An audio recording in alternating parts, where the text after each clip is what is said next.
Bonjour, salut à tous. Je vais vous présenter maintenant la deuxième partie de la vidéo concernant la germination des noyaux de date.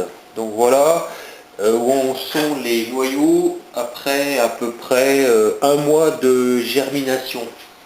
Alors c'est assez impressionnant, hein. Donc on voit que ça a tendance à faire des ramifications assez importantes. Donc voilà, apparemment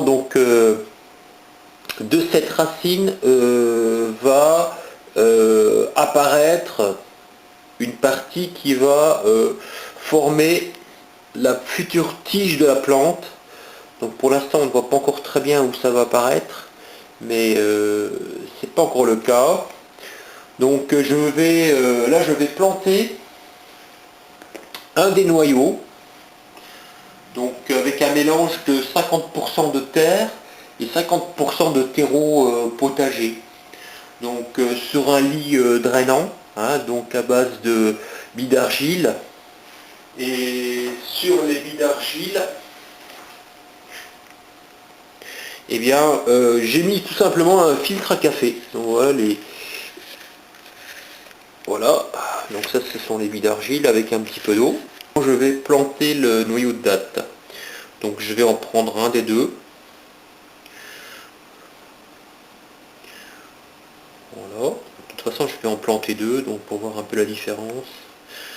Je vais plus le prendre à la pince parce que c'est tellement fragile. Je préfère le prendre avec les doigts. Voilà, regardez déjà l'aspect de cette racine. Et sur cette racine va donc apparaître un noyau de bourgeonnement qui va former la future tige feuillue de la plante, hein. Donc je pense qu'il s'agit d'hypocotyles et d'épicotyles. Bon voilà, donc ici, eh bien, je vais planter le noyau à peu près comme ça. Voilà, j'imagine que le bourgeonnement va apparaître quelque part ici. Pour l'instant, je ne peux pas encore le distinguer. Donc je vais faire mon trou assez grand.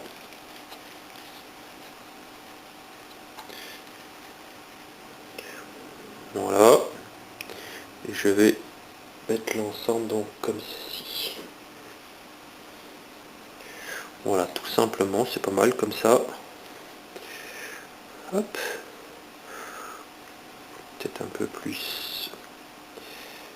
Parce qu'il y a quand même une partie qui sera quand même la racine, donc je vais essayer de la mettre face à la terre.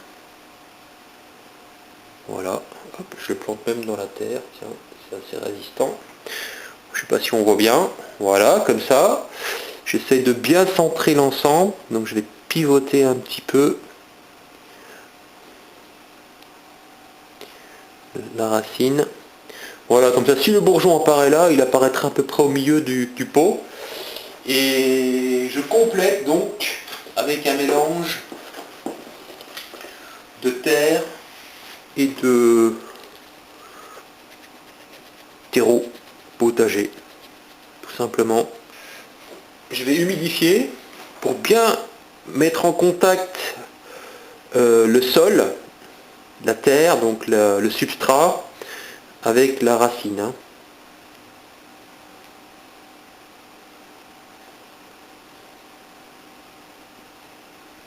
Voilà, gentiment.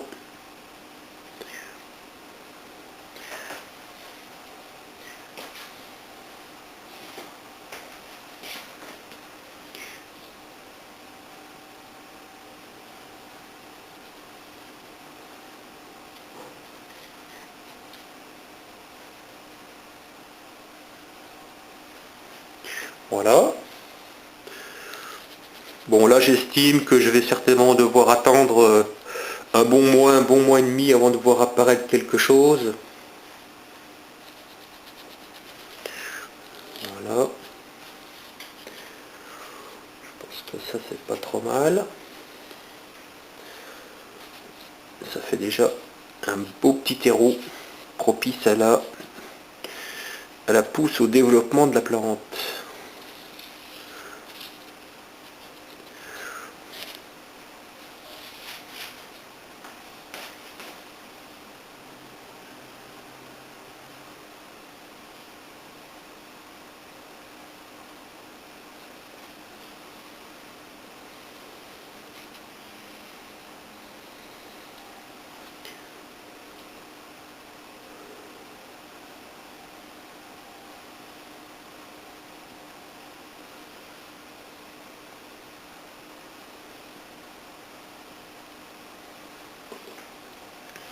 Voilà. Alors les autres noyaux, bah, je vais encore attendre un petit peu avant de les semer, ceux-là, avant de les planter. Voilà, forcément pas trop les tasser, puisque la racine a pris déjà une certaine ampleur. Et voilà.